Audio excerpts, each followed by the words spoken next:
जय श्री राम दोस्तों, आपका रामचरितमानस की कथा में एक बार फिर स्वागत है। पिछले एपिसोड में हमने ब्राह्मण संत की वंदना की थी, खल वंदना की थी। आज फिर उसी खल वंदना का अंतिम दोहा कहेंगे और उसके बाद हम संत असंत वंदना की व्याख्या करेंगे। चलिए शुरू करते हैं। उदासीन अरिनीत हित सुनत जरहि खल रीत जानि पानि जुग जोर जन विनती करई सप्रीत। अर्थात दुष्टों की यह रीति है कि वे उदासीन शत्रु अथवा मित्र किसी का भी हित सुनकर जल भुन जाते हैं। यह जानकर मैं दोनों हाथ जोड़कर उन्हें हम प्रेम पूर्वक प्रणाम करता हूँ, ऐसा तुलसीदास जी कहते हैं। मैं अपनी दिस कीन निहोरा तिन निज और न लाउब भोरा बायस पली हैं अति अनुरागा हो ही निरामिस कबहु की कागा। अर्थात तुलसीदास जी कहते हैं, भाई मैंने अपनी ओर से तो विनती कर ली है खल की दुष्टों की, परंतु वे अपनी ओर से कभी चूकेंगे नहीं। कौओं को चाहे जितने प्रेम से पालिए किंतु वो मांस का त्याग नहीं कर सकते, अपना मांसाहार छोड़ नहीं सकते। अब इसके बाद संत असंत की उन्होंने वंदना की है। बंदौ संतय सज्जन चरना दुख प्रद भय बीच कछु बरना बिछुरत एक प्राण हरि लेहि मिलत एक दुख दारुण देहि। तुलसीदास जी कहते हैं कि मैं संत और असंत दोनों की चरणों की वंदना करता हूँ। दोनों ही दुख देने वाले हैं। कैसे? दोनों में अंतर है। एक अंतर यह है कि संत जब बिछुड़ते हैं तो प्राण निकल जाते हैं, और दुष्ट असंत जो हैं जब वो आते हैं तब जो है दारुण दुख देते हैं। अर्थात संतों का बिछड़ना और दुष्टों का मिलना उतना ही दुखदायी होता है। उपजहि एक संग जग माही जलज जोक जिनि गुण बिलगाही सुधा सुरा सम साधु असाधु जनक एक जग जलधि अगाधु। मतलब दोनों संत और असंत जगत में एक साथ पैदा होते हैं, लेकिन जैसे कमल और जोंक दोनों तालाब में ही नहीं, जल में ही पैदा होते हैं, लेकिन गुण अलग अलग होते हैं। इसी तरह से संत और असंत का भी वही है, एक ही संसार में रह के अलग अलग गुण होते हैं उनको। जैसे अगर कमल का दर्शन करिए या उसको स्पर्श करिए तो आपको बहुत आनंद आता है, लेकिन जोंक जैसे ही आपको स्पर्श करेगा आपका खून चूसने लगेगा। उसी तरह से संत और असंत है। जैसे साधु संत जो है अमृत के समान हैं, और जो दुष्ट हैं असंत हैं वो मदिरा के समान है। यद्यपि दोनों को उत्पन्न करने वाला समुद्र ही है, समुद्र मंथन से ही निकला है अमृत भी और विष भी। उसी तरह से संत और असंत भी इस संसार में एक साथ ही पैदा हुए हैं, लेकिन दोनों में मूलभूत अंतर है।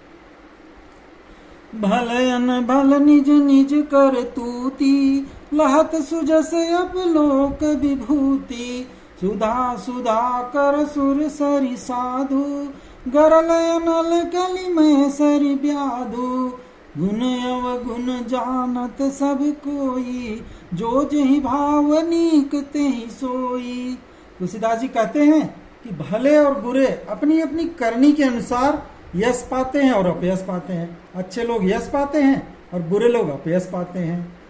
जैसे अमृत है, चंद्रमा, गंगा जी, साधु और विष, अग्नि, कलयुग के पापों की नदी अर्थात कर्मनाशा नदी, हिंसा करने वाला व्याध, बहेलिया, इनके गुण अवगुण सब जानते हैं, लेकिन जिसको जो पसंद आता है उसे ही वो अच्छा लगता है।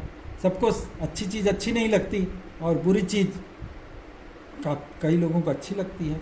तो अपने अपने कर्म के हिसाब से लोग अपना अपना पसंद देखते हैं।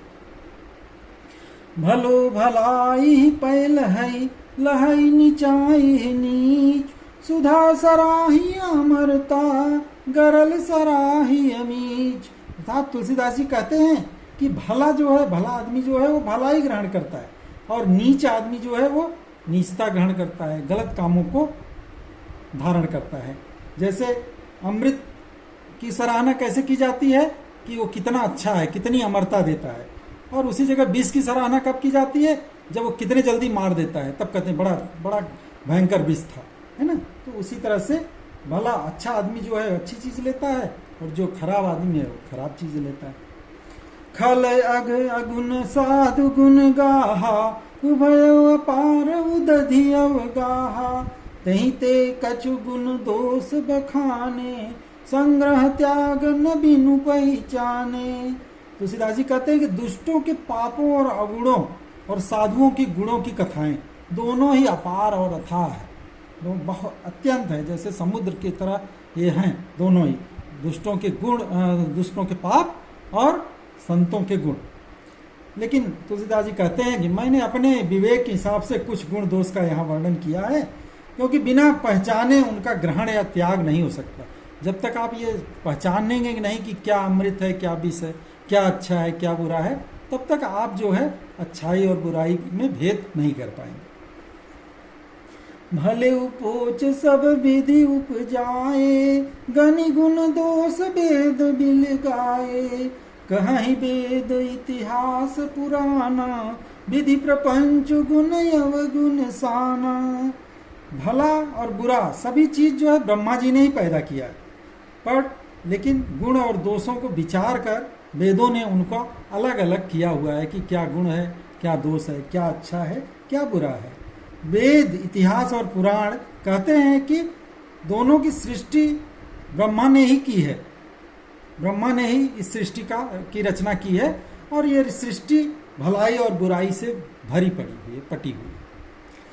दुख सुख पाप पुण्य दिन राति, साधु असाधु सुजातु कुजाति, दानव देव ऊंच और नीचू, अमीय सुजीवन माहुर मीचू। माया ब्रह्म जीव जगदीशा, लक्ष्य अलक्ष्य रंक यवनीसा। काशी मगसुर सरि क्रम नासा, मरु मारव मही देव गवासा। सरग नरग अनुराग विरागा, निगमागम गुण दोष विभागा। अर्थात तुलसीदास जी बताते हैं क्या अच्छा है, क्या बुरा है।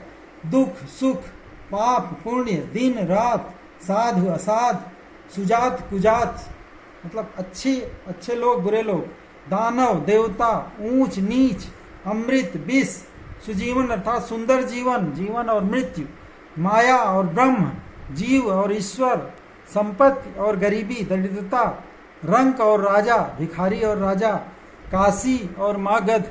काशी में मानते हैं कि वहाँ मरने से लोग जो है स्वर्ग में जाते हैं, और मगध में मरने से नरक में जाते हैं ना।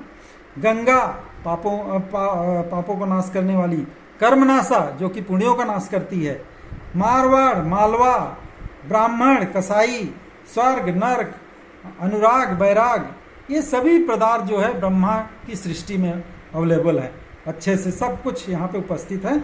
और वेद शास्त्रों ने उनके गुण और दोषों को वर्णन किया है। आप उनको पढ़िए और उसके हिसाब से आप जो है उसका चयन कीजिए कि क्या हमारे लिए अच्छा है।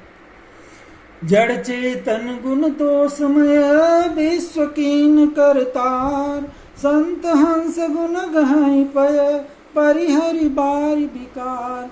विधाता ने इस जड़ चेतन विश्व को गुण और दोष में से रचा है। गुण भी है, दोष भी है, किंतु संत रूपी हंस, जो हंस हमारे संत हैं, सज्जन लोग हैं, वो जल को छोड़कर गुण रूपी दूध को ग्रहण कर लेते हैं। जैसे हंस उसको बोलते हैं ना कि वो नीर और दूध में अंतर कर लेता है, केवल दूध पी लेता है। उसी तरह सज्जन लोग नीर को अलग कर देते हैं, पानी को अलग कर देते हैं, दूध को अलग कर देते हैं, जिससे हम उनकी संगति में रह के हम अच्छे गुणों को ले सकते हैं। अस विवेक जब देहि विधाता, तब तज दोष गुण ही मनुराता। काल सुभाव कर्म बरियाई, भले प्रकृति बस चुकई भलाई। अर्थात विधाता ब्रह्मा जी ने इस प्रकार का जब हंस का विवेक दे देते हैं, किसी को ज्ञान दे देते हैं, बुद्धि दे देते हैं, तब जो है उसका मन दोषों को छोड़ के गुणों में अनुरक्त हो जाता है, गुणों की तरफ आकर्षित होता है, पापों को छोड़कर पुण्य की तरफ आकर्षित होता है। काल स्वभाव और कर्म की प्रबलता से लेकिन कभी कभी भले लोग भी, अच्छे लोग भी माया के बस में होके भलाई छोड़ देते हैं और बुराई की तरफ आकर्षित हो जाते हैं। कभी कभी आपने देखा होगा, आप अच्छा करने की सोचते हैं लेकिन फिर भी बुरा हो जाता है। ये सब काल का जो है, कर्म की प्रबलता है, कर्म का आपके फल होता है। कभी कभी जो है हम मनचाहे भी गलत जगह चले जाते हैं, लेकिन हम उसमें क्या कर सकते हैं? सो सुधार हर जन जिमिले ही, दलि दुख दोष विमल जसु देहि, खलौ करई भल पाई सुसंगु, मिटई न मलिन सुभाव अभंगु। अर्थात भगवान का भक्त अगर है तो अगर कभी गलती से बुराई की तरफ चला भी गया तो फिर भी वो अपने चूक को सुधार सकता है। भगवान उसके ऊपर कृपा करते हैं कि भक्त यार कहीं गलत जगह चला गया है तो उस पर थोड़ा उसका रास्ता सही कर दो, तो अपने चूक को सुधार देता है और दुख दोष को मिटाकर निर्मल यश उसको मिलता है। वैसे ही इसी तरह दुष्ट भी कभी कभी जो है अगर उत्तम संगत में आ गए, अच्छे संगत में आ जाते हैं तो भलाई का काम करते हैं, अच्छा काम कर देते हैं, लेकिन उनका जो स्वभाव है ना गंदा, वो कभी जल्दी मिटता नहीं। लखि सुवेश जग बंचक जेऊ, बेस प्रताप पूजी हैं तेऊ, उधर ही अंतन हो ही निबाहु, काल ने मिजिमि रावण राहु। जो बेसधारी ठग हैं, बहुत लोग आजकल साधु का बेस बना के ठग का काम करते हैं, गलत काम करते हैं। उन्हें अच्छा बेस देख करके उनके कारण लोग कुछ दिन तक तो देंगे, कुछ दिन तक उनको पूजा करेंगे, उनको सम्मान देंगे, लेकिन एक न एक दिन तो उनकी जो भेष है, असली चेहरा है, वो आ ही जाता है। जैसे कि रावण है, कालनेम और राहु जब पकड़े गए तो उनका वही हाल हुआ जो कि गलत काम करने से होता है। कि यही कुबेसु साधु सन्मानु, जिमि जग जामवंत हनुमानु, हानि कुसंग सुसंगति लाहु, लोकहु वेद विदित सब काहू। जो सज्जन लोग हैं वो अगर बुरा वेश भी बना लें, खराब वेश भी बना लें, तो भी उनका सम्मान ही होता है। जैसे कि संसार में जामवंत थे, हनुमान जी थे, उन्होंने वेश चेंज किया था, अच्छे काम के लिए किया था, फिर भी उनका सम्मान ही हुआ, है ना। तो इसी तरह से अच्छे संग करने से, अच्छी संगत से लाभ होता है। ये बात लोक में भी और वेद में, और सभी लोग इसको जानते भी हैं कि अच्छा काम करोगे तो अच्छा फल मिलेगा, बुरा काम करोगे तो बुरा फल मिलेगा। लेकिन अब ये है कि बुरा और भला में अंतर करना है, और उसको मुख्य चीज़ है कि उसको हम फॉलो करें, उस पर हम चले। गगन चढ़ई रज पवन प्रसंगा, की चही मिलई नीच जल संगा, साधु असाधु सदन सुख सारी, सुमरहि राम देहि गनिगारी। जैसे हवा है, हवा के साथ अगर धूल मिल जाती है, धूल तो छोटी चीज़ है, लेकिन जब हवा के साथ मिलती है तो आकाश पे चली जाती है, उड़ करके आकाश पे पहुंच जाती है, ऊंचे जगह चली जाती है, मतलब अच्छी संगति में अच्छे जगह पहुंच जाती है। लेकिन अगर वही है धूल अगर नीचे जाने वाले पानी के साथ बह के चली जाती है तो क्या बनता है? कीचड़ बन जाती है। तो एक ही धूल है, लेकिन संगत के कारण एक आसमान में पहुंच जाती है और एक जाके कीचड़ बन जाती है ना। उसी तरह से साधु के घर में अगर कोई तोता आ गया तो क्या कहेगा? वो राम राम कहता है, राम राम, है ना। लेकिन अगर वही दुष्ट के यहाँ जाएगा तो क्या करेगा? वो गालियां देने लगता है। तो जो संगत, जैसी संगति होगी वैसा ही आपका कर्म हो जाता है। धूम कुसंगति कारिक होई, लिखिए पुराण मंजुमसी सोई, सोई जल अनल सनिल संघाता, होई जलद जग जीवन दाता। कुसंगत के कारण धुआं कालिक कहलाता है, कालिक बन जाता है। अगर बुरी संगत में है तो कालिक का रूप धर लेता है, लेकिन जब वही अच्छी संगत में चला जाता है तो स्याही बन करके पुराण लिखने के काम आता है। और वही धुआं जल, अग्नि और पवन की संगत में बादल बनकर पूरे संसार को जल देने लगता है। अर्थात हमारे जीवन पे संगति का बहुत बड़ा असर पड़ता है। सुसंगति में रहेंगे तो हमारे अच्छे विचार होंगे, और अगर बुरी संगत में होंगे तो हमारे विचार अपने आप गलत हो जाएंगे। जैसे कि कहा गया है, काजल की कोठरी में कैसो भी सयानो जाए, एक लीक काली की लागी है ते लागी है ते लागी है। मीन्स अगर बुराई की तरफ जाएंगे तो आप कितने भी अच्छे हों, कुछ न कुछ बुराई तो आ ही जाएगी। तो आज के लिए हम इसी पे ख़त्म करते हैं। कुछ और जो है इसका वर्णन संगत कुसंगत का और कुछ वंदना तुलसीदास जी द्वारा जो की गई है वो अगले भाग में करेंगे। तब तक के लिए जय श्री राम, सियावर रामचंद्र की जय।